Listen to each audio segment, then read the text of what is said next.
Welcome back to another episode of the Braun Performance and Rehab Podcast, powered by ISOFIT, Oro Muscles, and Firefly Recovery. ISOFIT is my go-to for all things isometric strength training. For more on ISOFIT, be sure to check out isofit.com. Oro Muscles revolutionizes rehabilitation with real-time actionable insights into muscle activity with live biofeedback and instant analysis, which has made a huge impact in my work with athletes. For more on Oro, be sure to check out oromuscles.com. Episodes like this are made possible by Firefly, the official recovery provider of the Braun Performance and Rehab Podcast. For more on Firefly, be sure to check out recoveryfirefly.com. Joining me today is Josie St. Josie is a stud ice hockey athlete, and we're going to dive into her journey surrounding ice hockey, her overall development and interest in the sport, her plans beyond her time in college, and so much more. Great episode with an amazing athlete. Really appreciate Josie's time. Enjoy. Josie, welcome to the podcast. I'm so excited to work with you today. Obviously, you are an incredible athlete, in particular in the hockey space, and we've been talking about kind of where you're at in Minnesota and all that way. But for people who maybe aren't familiar with you or your backstory, would you mind filling them in a little bit about who you are and all the great things you've been up to? Yeah. My name's Josie St. I'm from Stillwater, Minnesota. It's a small town about 30 minutes from the Twin Cities. So I grew up in Minnesota. I'm an only child. My dad brought me out to our pond outside and first taught me how to skate, and then kind of just went from there. Minnesota is a great place to start hockey. Land of 10,000 lakes, but we like to call it 10,000 rinks up there. So yeah, once I started hockey, I never really looked back and just been playing my whole life and been super fortunate to have a really supportive, big family in Stillwater. I have a ton of cousins and really like to spend time with my family. So been really fortunate to just have the best support, and there's a ton of great facilities and just places in Stillwater particularly that I've taken advantage of and have also helped me get to this spot. And I just finished my freshman year at Ohio State, and I went in the transfer portal last week. So then I am now committed to Minnesota Duluth and really looking forward to representing my home state again soon. Yeah, and that sounds like it's going to be much closer to home for you as well. And it's interesting. I talk with a lot of athletes, and sometimes they just kind of realize that, where they're at just might not be the ideal situation for them. It's not to say it's bad. Sometimes people are like, oh, well, the coach or yada, yada, yada. And I think the majority of the time, that's not always the case. Sometimes it's just like, look, bro, like my family's way over here. I never get to see them. I want them to come to my games, that sort of thing. And I just feel like sometimes it's just nice to kind of be representing your home state and kind of back in a land that you're kind of familiar with. But I do think there's a lot of value that comes with like kind of getting out of your comfort zone and getting out there a little bit Yeah. too, because I'd imagine you probably learned so much about yourself from your time over at Yeah. Ohio State.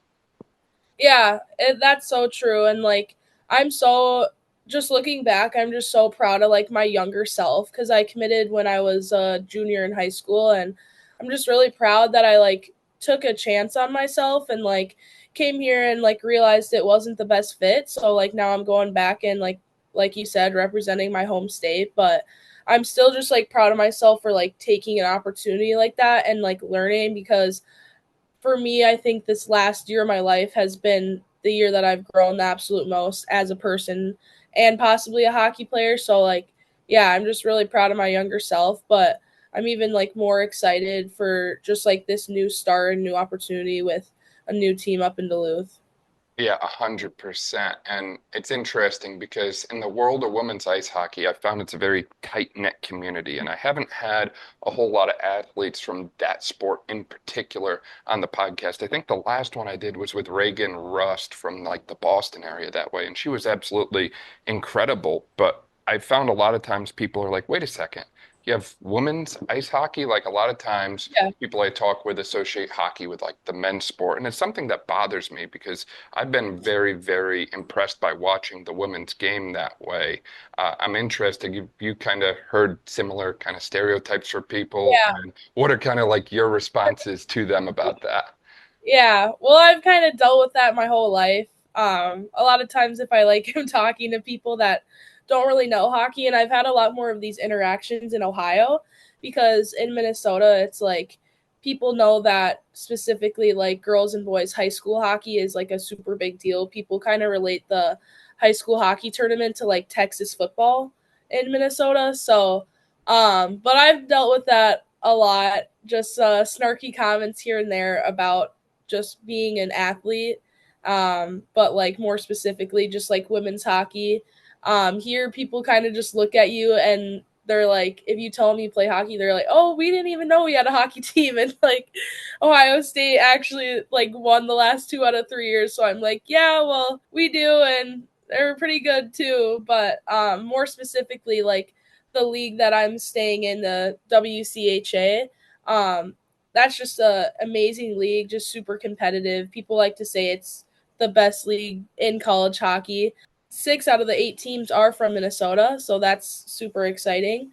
Um, but yeah, I mean, you just kind of have to take it for what it is and kind of like prove people wrong, because I think that if people come to the games and like they see how competitive it is and they have fun and kind of just let their bias down that only men's hockey is fun to watch, I think it'll like just be open minded about the whole thing. And it's really exciting to see how like the PWHL has grown too, and like seeing the highlights from their games and stuff and watching their games, it's like they're doing amazing things out there too that like you see in the NHL. So if people just give women's hockey like the opportunity to like grow and like see what they can do with it, I think that great things are going to happen. And I can't wait for it to like keep getting better. And just looking at like the future draft picks for that league in particular, it's like there's talent in every single year and like there's no like dip. So hopefully that league and just women's hockey in general can keep growing.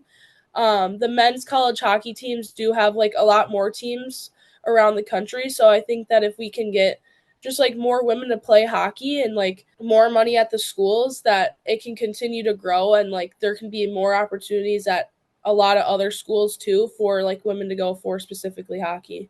I completely agree. And I mean, talk about home state representing there. Minnesota, 6 out of the Yeah. 18 teams. That is Yep. absolutely incredible. And I think now more than Six out ever, of eight. 6 out of 8 teams just in our 6 out of 8. that league. Oh my goodness. Yeah, 6 out of 8 teams. So there's 4 leagues. 3 out east though. So yeah, it's a big deal for like Minnesota to have that much, because then it's just Wisconsin and Ohio State with the Minnesota teams. But there's a three out east teams. So I think there's 44 total teams. That's incredible. Yeah, and I think now more than ever, we're seeing this rise of women's sports and they're just Mhm. engaging to watch. And I think it's something that like people are discovering for some reason. And it's like, I don't know why this wasn't always such a big thing or wasn't always such a big deal, but I'm glad it's finally getting the attention it deserves because I always enjoy watching sports like field hockey, women's ice hockey, women's lacrosse, and so on that way. And I think they're just as engaging as a lot of the men's sports.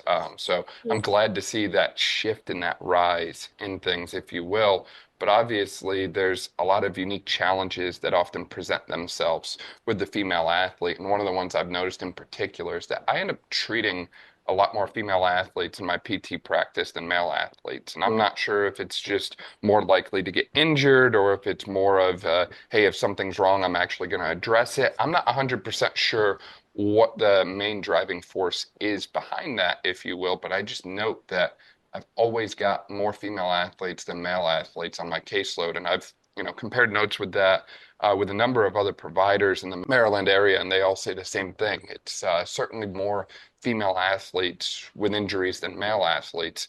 I'm curious, have you experienced any kind of injuries yourself? And if so, what were they? What did that process of recovering from them look like? And how did you kind of build back better from that, if you will? I have been very fortunate to like not deal with many injuries throughout my hockey career. I would say the one I did deal with that took a while was I got a major concussion in 6th or 7th grade. That actually lasted about 3 months, which is kind of unheard of for like a concussion. But I remember that was really hard to deal with because I couldn't go on my phone or like computer without just getting a terrible headache, and it did set me back a while. And symptoms like didn't go down. Um so yeah, that took a really long time to like recover from. But then in I think it was 8th grade, so maybe a year, or no, 7th grade, a year after that, I started working out, like lifting weights, because in youth hockey, I actually remember like talking to my dad. He was like, "You got to stay on your feet." Like I was falling down a lot in the games, just getting knocked over, and I kind of have like the body type where I'm like, no, like I shouldn't be getting knocked over.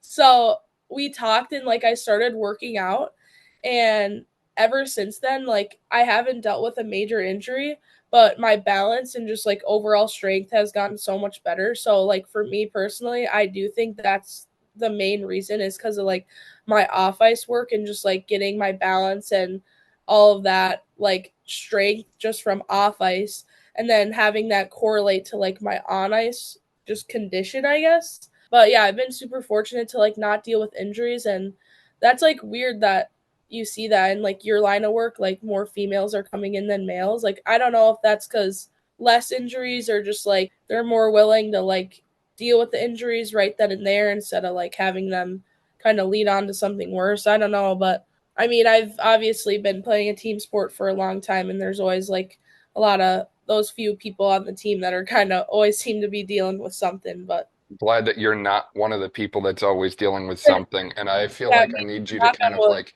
repeat that point about off ice training and the importance of it and just the benefits that you've seen from it and just amplify it like 100-fold. I love that that's the experience you've had there. And that's something that I wish a lot more athletes would kind of fully grasp and understand is obviously you all are highly skilled at your sport and you stop at nothing to get better at your sport. But sometimes one of the best things we can do to improve in sport is actually not do sport and do other things like get stronger, get faster, Yeah, get more.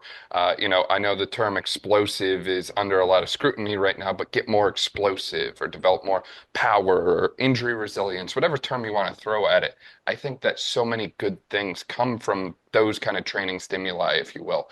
And I think it's not just the physical benefits of overall resiliency and strength, if you will, but I also think there's a lot of mental benefits that come with that as well. yeah, There's something mentally empowering about crushing a hard workout or going in and squatting 225 for reps and it feels real easy. It's just like, hey, this is freaking amazing. Like it just gives you a newfound energy and gets you fired up for the day, if you will. yeah, And I feel like especially with ice hockey, just knowing the unique demands of the sport, you all like ice skating is not the same as walking or running, if you will. So making sure that you've got the strength and everything that you need to kind of match the unique demands of the sport itself, I think is absolutely essential. I totally agree with you. And I have a really great place in Stillwater called Altius Performance that I've been working out in since 8th or 9th grade. And originally started going there actually because of volleyball. I played volleyball in high school.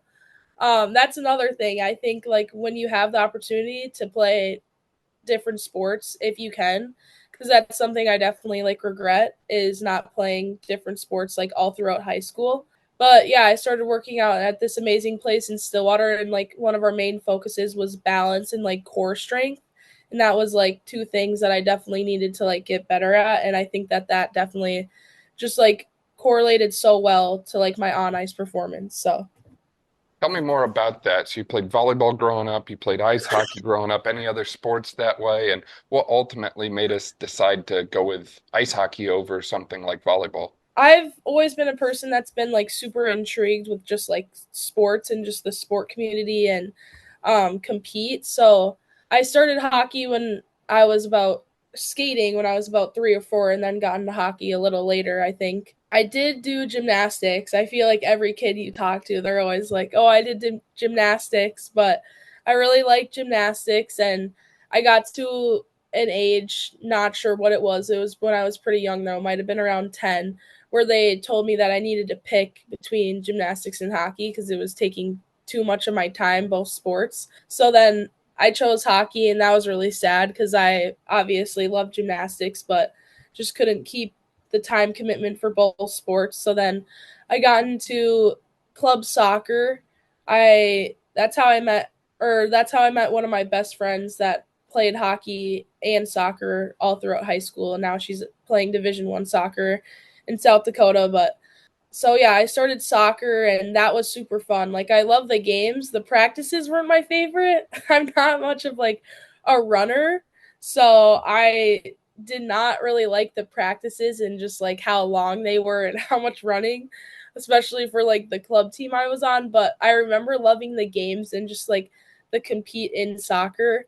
And then I did not play soccer at all in high school, so then I thought I'd give volleyball a try. I played just middle school volleyball and then played high school volleyball for my first 2 years. And then it's like hockey got very time consuming again. And during the high school volleyball season, I was like missing practices and a couple games for my hockey. So for my hockey schedule, so I didn't play my last couple years, but that's definitely something I would recommend to like if I could speak to my younger self is be like no, like it's only a couple months out of the year and like you can, put your time and effort when you're that young to like other sports just to like have fun and like meet new people and do different exercises with your body because like I was only on JV volleyball, but I remember like my ankles and like just everything from going to the rink to like the volleyball court, I would like feel that so much because I just wouldn't be used to any other movements. So but yeah.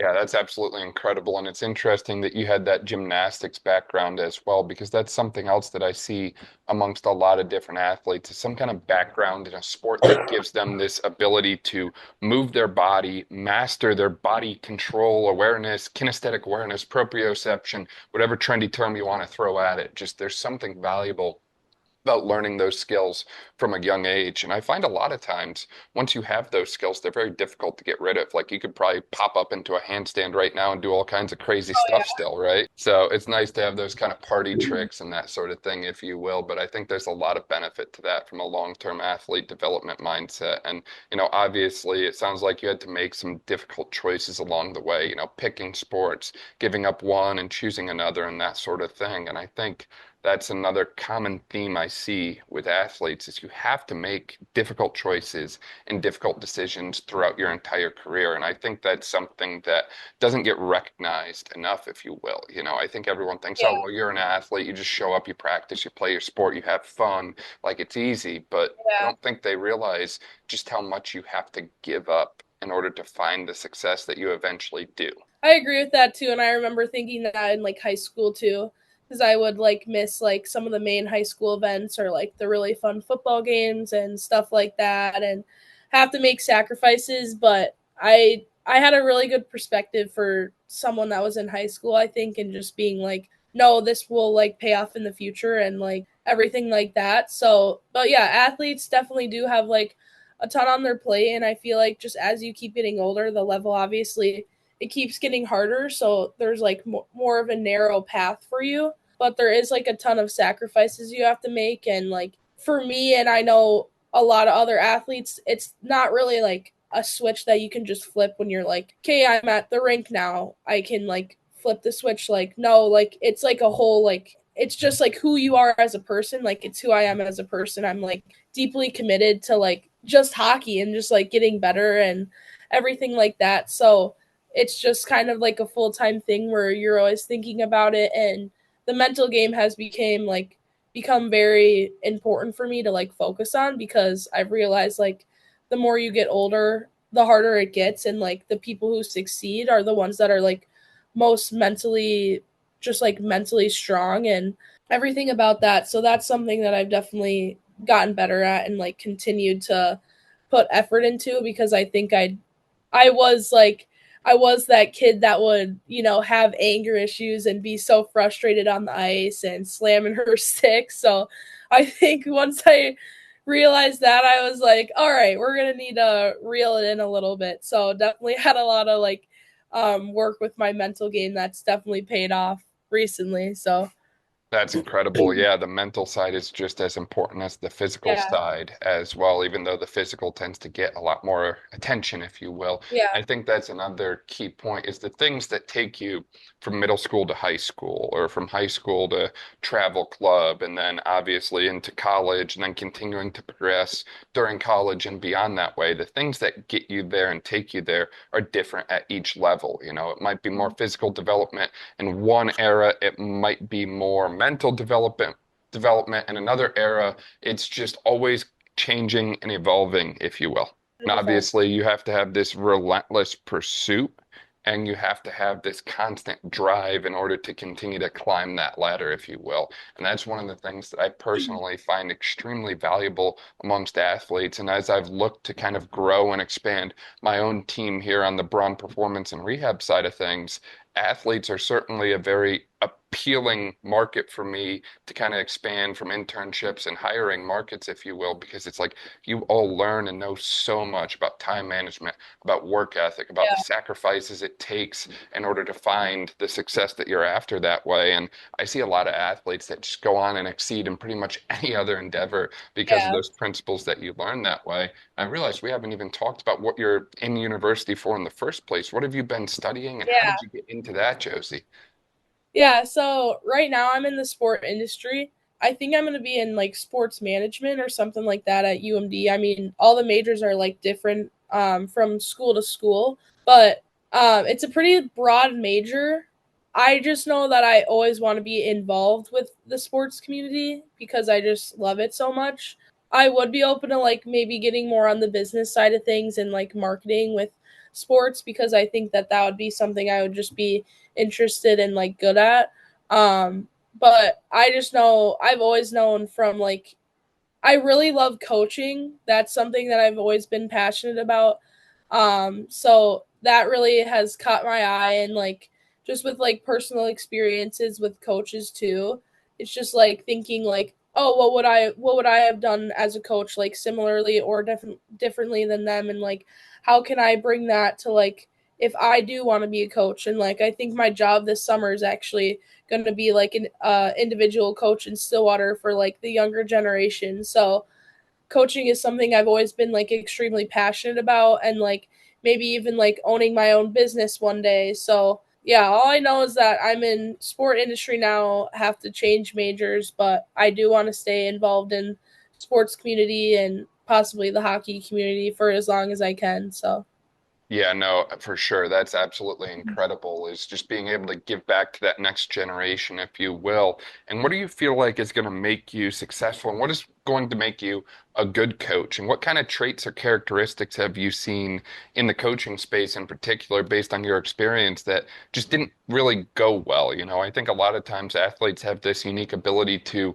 learn from the things that maybe weren't the best for them, and then they try to be different as a result. So, just based on your experience that way, what kind of things do you feel are really going to kind of lay the foundation for your own future coaching? yeah, And what kind of things are we going to try and steer away from, if you will? I think what would make me a good coach is my personal experience.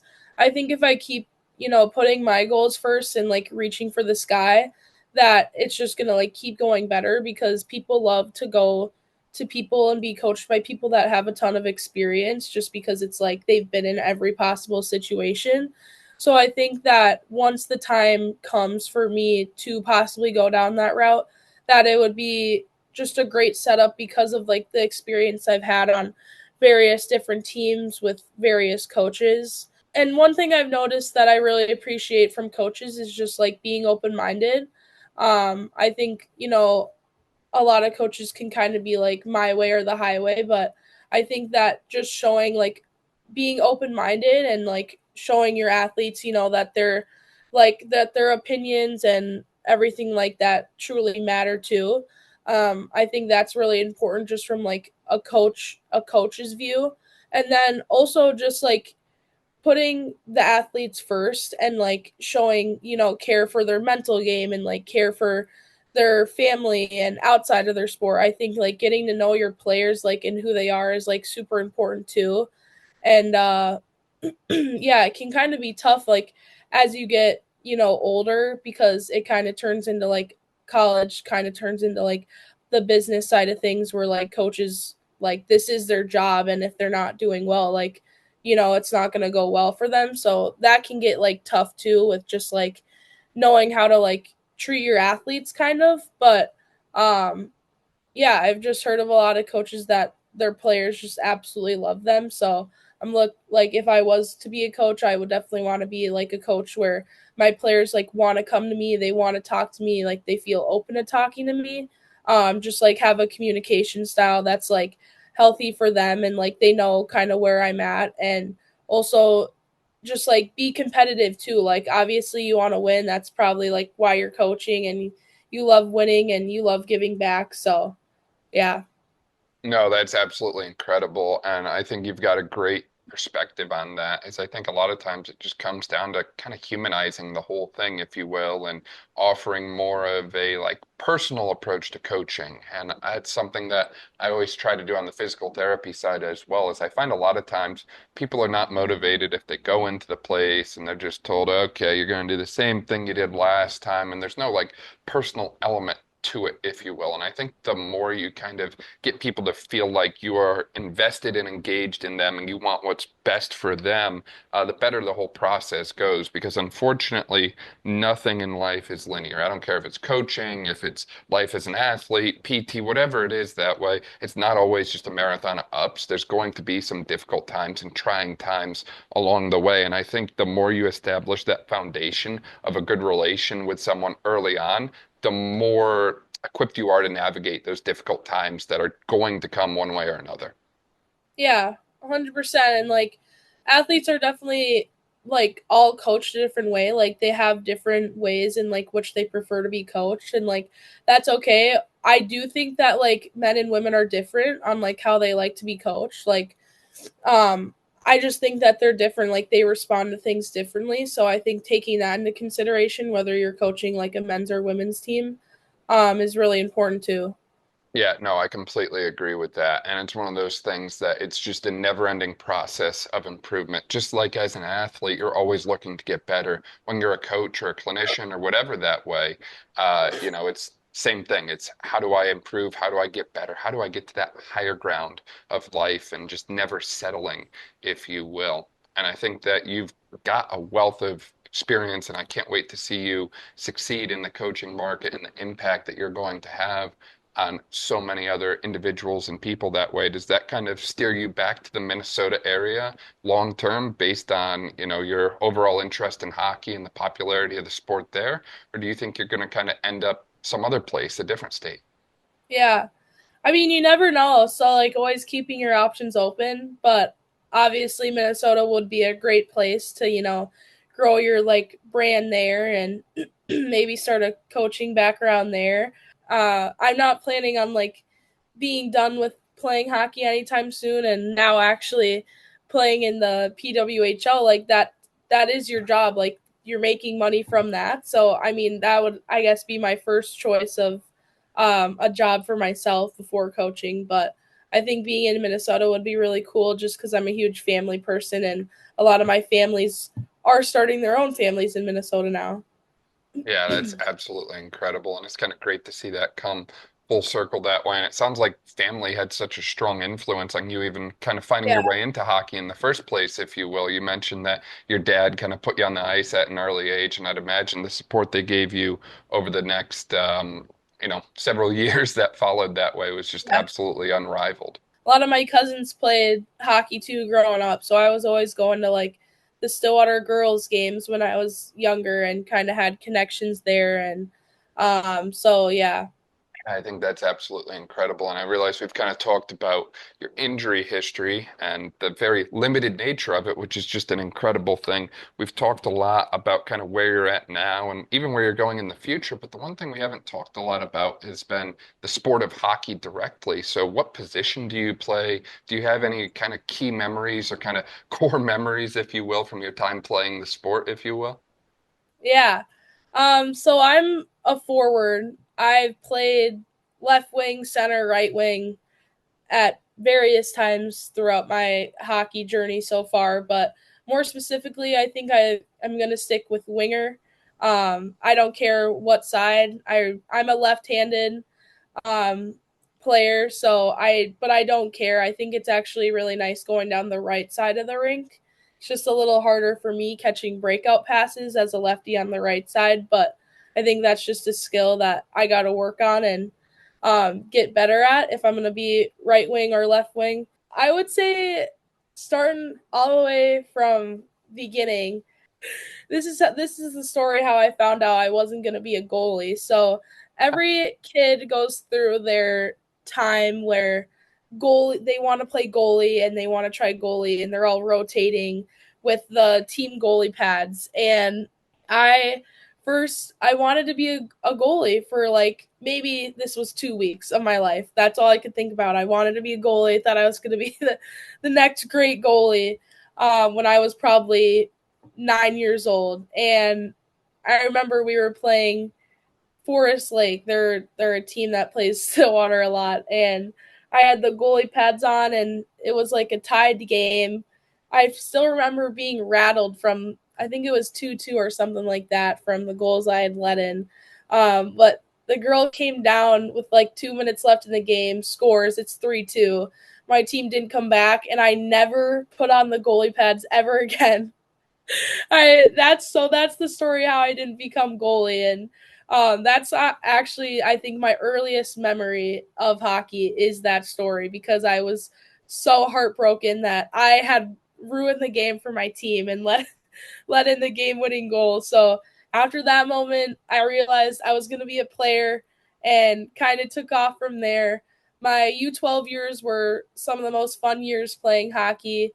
My last year everyone thought we were winning the state tournament and lost in the first round. But I had one of my coaches. She's actually the assistant on the PWHL now. She was coaching my U12A team that year. But that was like a amazing year, just amazing group of girls, and that same group of girls went into high school hockey all together, and it was really special because we'd been playing hockey in the same community for so long, and you can't really find that anywhere, because people leave and people transfer all the time. So having that group of girls from youth hockey into high school was really special. Ninth grade, first time Stillwater made the state tournament since like 2009, I'm pretty sure, on the women's side. So we beat our rival in the section championship, and that was probably my favorite ever high school memory. It was during COVID though, so in the state tournament we didn't necessarily have the same experience as every other state tournament, which was kind of disappointing, but that was really fun. And then I would say my U18 experiences with USA, like traveling to Sweden my second year, and then most recently Switzerland. Switzerland was two of the best weeks of my entire life. Won a gold medal with Team USA and just had such an amazing time.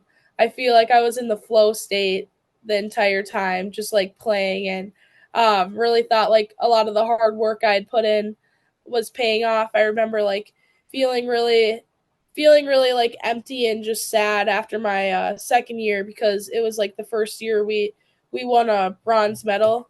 So that kind of wasn't really the standard. That isn't the standard for like USA Hockey U18s. Like when you go there, you the goal is to win a gold medal. So for like team and personal wise, I just knew I needed to have a really good comeback for like next year's team, and I thought Switzerland, like I did the best job I could in preparation, and I think that was one of the main reasons why I succeeded personally. And then also like it is a team sport, and my team brought it, and we had really good team chemistry, and coaches were great too. So yeah, that was definitely a highlight. But looking to have more in the future too. Yeah, that's absolutely incredible. And I love that you've been able to travel so much and have just so many amazing experiences across the country and really across the world. That's absolutely amazing. And I got to ask because, you're originally from Minnesota, the Midwest that way. Have any of these other places matched the vibe of what we call that Midwest nice, if you will? Oh, the Minnesota nice. Well, I don't know if that's a thing, honestly. I've kind of had the debate with my mom a lot because she has like 2 Minnesota Nice shirts, and I'm like, do you actually think that that's like a thing? I don't know. But then say like you go to kind of New York and maybe you're like, oh, maybe this is a thing. I think like face to face, I think a lot of Minnesota people can be nice. But yeah, I think that's funny. Definitely different vibes wherever you go. I went to Texas last year for a hockey tournament, and I was like, I feel like I'm in a different country right now than like where I am in home, seriously. So yeah, it's definitely different vibes everywhere you go. But I always find it funny when people tell me they're going to play hockey in a place like Arizona or Texas oh or yeah, Florida. I'm like, do they even have ice yeah, there? Like, it's so warm. Like, I think of beaches or like desert. I don't think of like ice no, hockey in places like that, yeah, but it's yeah, absolutely incredible. What was your favorite like part of Sweden? You said you traveled to Sweden, you were there for 2 weeks. Was it the food? What were kind of the vibes like in that country, if you will? yeah. So I went to Sweden my junior year, and then Switzerland my senior year. Um, Both were very similar.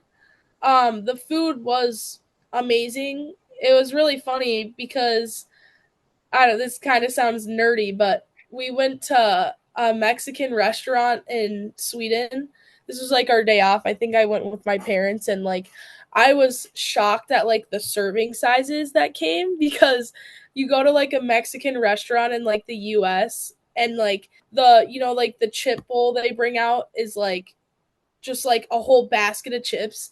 I remember they brought like 8 chips out with like my tacos, and I was like, what is this? Like what is this? Cuz I was like so shocked with just the serving sizes compared. So like I don't know, kind of just like nerdy things I think of like in the US, like comparing that to just Europe in general, and just like I noticed in both places it was very quiet, like very peaceful, which I really enjoyed because the US is very loud, can be obnoxious, just like anywhere you go I feel like it's just like very loud, but it's very peaceful, and just everyone's kind of like minding their own business and doing their own thing. And we were there, my team, Ohio State, actually went to Sweden this past summer to play their national team.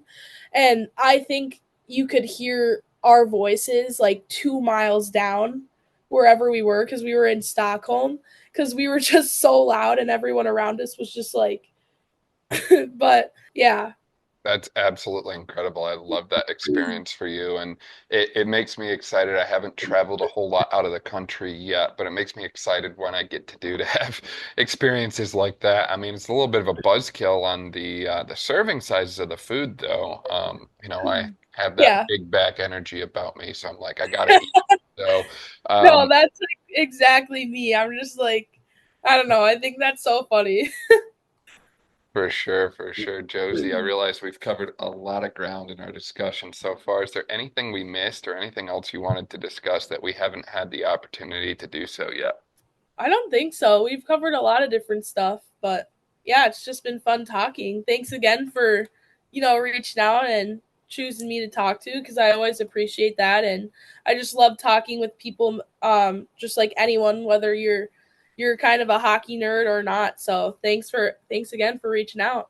For sure, just trying to continue to grow the sport. And one of the things that I will say too is, as we mentioned, women's sports is on the rise, and I'm so glad it is. However, I've noticed sometimes you all like don't necessarily get the amount of support that people expect you to do, especially in relation to things like the national team. And unfortunately, this is just kind of the nature of the beast, and I don't think people are aware of it. I was working with a girl on one of the national teams for a sport at one point whose monthly stipend for her work there was about $100 a month. And I was just like, wait a second, that's it? Like you're on the Yeah, national team, like you're representing the country.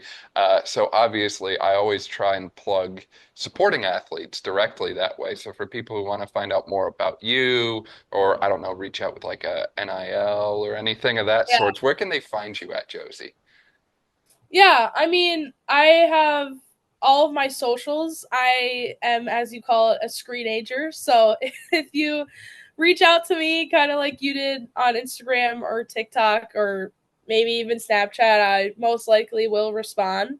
But I think NIL is a great opportunity for specifically female athletes to bring kind of like their authentic side. I actually did get an NIL deal while I was here at Ohio State, and it was like such a cool like opportunity because I was like, oh my gosh, like wow, they're like actually paying me for this. And I think the more like female athletes can get involved with that, name, image, and likeness, the more like the game can grow. I've actually done a lot of research behind that for one of my classes because I just wrote a paper about NIL and the transfer portal, which was pretty cool. I got the opportunity to do that, but a lot of like females in particular, like a lot of gymnasts and like basketball players are really like diving deep into NIL and have a crazy amount of following, which is then like bringing more people into their sport. So I think if like women's hockey can do that and like a lot of other of like these sports can do that, that it will just like continue to grow. And that's something that like I want to bring like with my time in college. Like I love posting. I love making posts with my friends, and just like the more you put yourself out there, the more risk it is to, get backlash and get hate or whatever, but also like you're having fun, you're a college athlete, you get 4 years of eligibility, maybe even 5. They're looking at a new year. But I think just taking like full on advantage of like those opportunities and like making fun with college athletics too. And I think that female athletes can bring a very authentic perspective and like just go into more like their personal lives and bring that influencer like celebrity like whatever. So yeah. Completely agree. I love that, Josie. This was absolutely incredible, and I really appreciate your time and everything that you're doing around the sports world and beyond that way. Looking forward to continuing the conversation with you in the future. Thank you.